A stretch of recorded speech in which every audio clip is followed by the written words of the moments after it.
It's another perfect morning in Tranquility Lane. The sun is shining. Of course it is. It's always shining. Warm, soft, and golden. The neighbors are out, happy, smiling and waving like always. Mrs. Applebaum is watering her flowers again, still humming that same tune. The birds are perched on the fences, singing their little songs. I love it here. I really do. The neighbors are so sweet. Mr. Henderson waves to me while he trims that hedge of his. He loves his lawn. And the children? Oh, the children look so happy. Always laughing, always running. I hope they never grow up. Chapter 1. Follow Your Guts.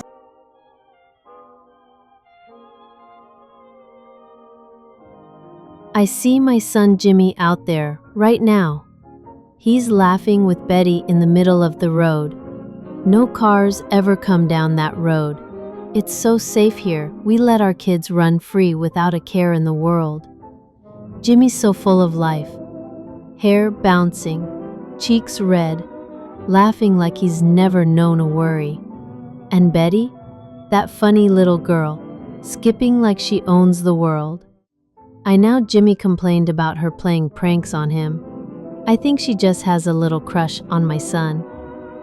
I am happy I am here. It's the kind of place every mother dreams of.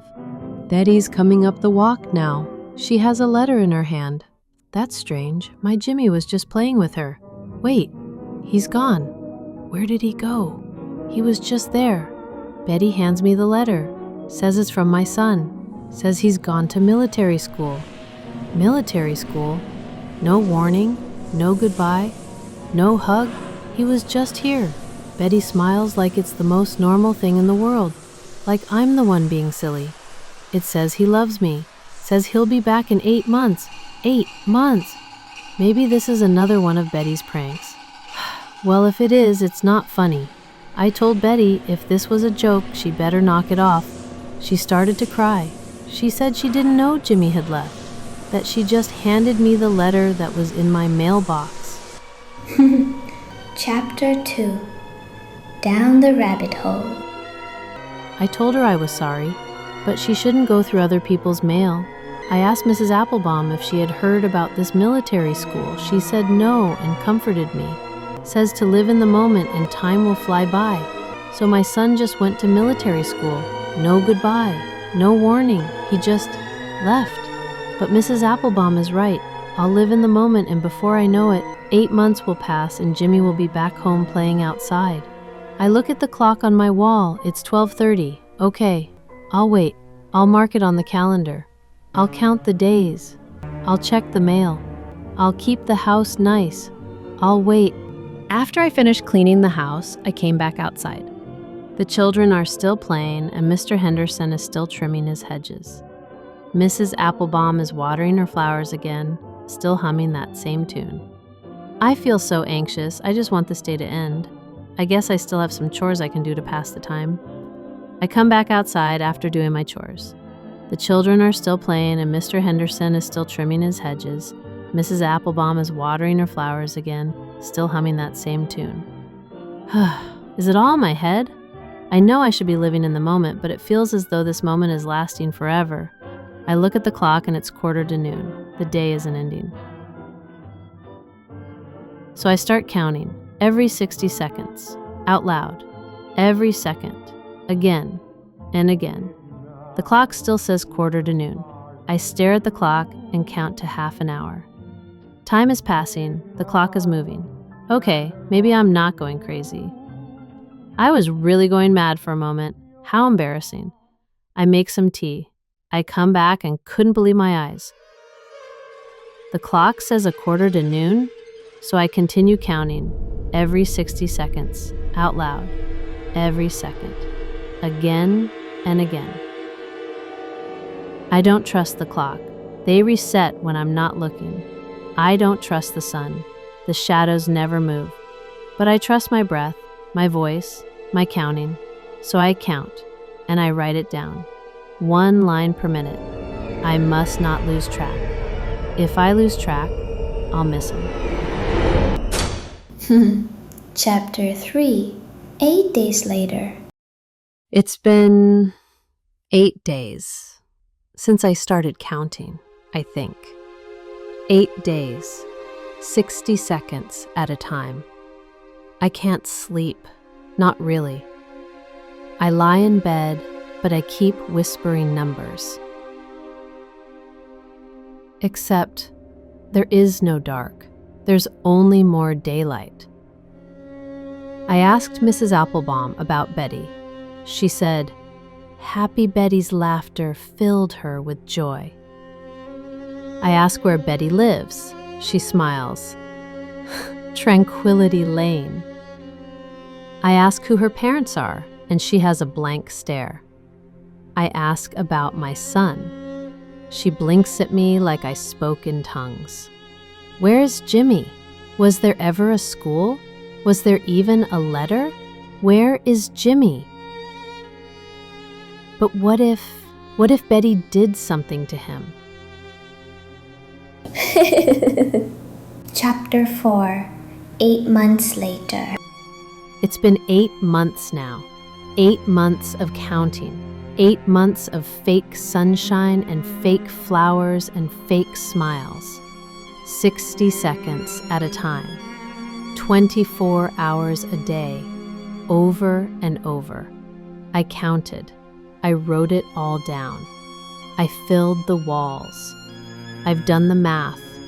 I know the time. I know he should be back. I go up to Betty. She's playing jacks. Same dress, same smile. Betty, it's time. Where is he? And she laughs. Time for what, Mrs. Deethers? No, I don't pretend like you and Jimmy didn't play every day together. I showed her the paper, the thousands of tally marks, the records, the breathless hours. But she just tilts her head and says, You're scaring me, Mrs. Deethers. Betty starts to cry. She's lying. I know she is. I feel it in my bones. The neighbors start to come out. Mr. Henderson, Martha, the Nussbaums, Mrs. Applebaum. They are wielding their gardening tools like weapons, walking towards me. Betty cries louder, her tears shaking the ground beneath me. I run down the street, past the houses, turn the corner, but I end up right back here. Tranquility Lane. I try the other direction, faster this time. Breath ragged, shoes tearing, back in front of my house. I run west, I run east, north, south, fields, fences, fog, then Tranquility Lane. Again, again, again. Like I never left. Like I can't leave. Each time I look back, a little more of me falls away. A little more belief that he's coming back. A little more hope, gone. I tried burning the letter. It reappeared on my pillow the next morning. I smashed the clocks. They were ticking again before lunch. I screamed at the sky. Nothing changed. I climbed the roof of my house. I stood at the edge. The breeze was still warm, still gentle. I stepped off. I hit the ground. I felt nothing. I stood up, untouched. I took the kitchen knife, pressed it to my chest, pushed, and it passed right through me, like air, like I wasn't even here. I'm not real. This isn't my world. This isn't my dream. It's hers, Betty's. She's the center, the constant, the only thing here that changes and laughs and knows. I go to her, one last time, and I beg. I fell to my knees. Please, I whisper, please let me go. Let me wake up. Let me die. Just take me out of this. And Betty, she smiles. She points at me, and she laughs, and the neighbors laugh, and the birds laugh. Even the sun looks down and laughs.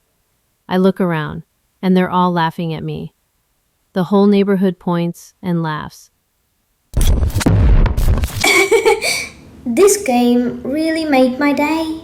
It's so boring here and I wish I knew feet. I had programmed Tranquility Lane to be bigger. I should have made a city. But oh well, it is done.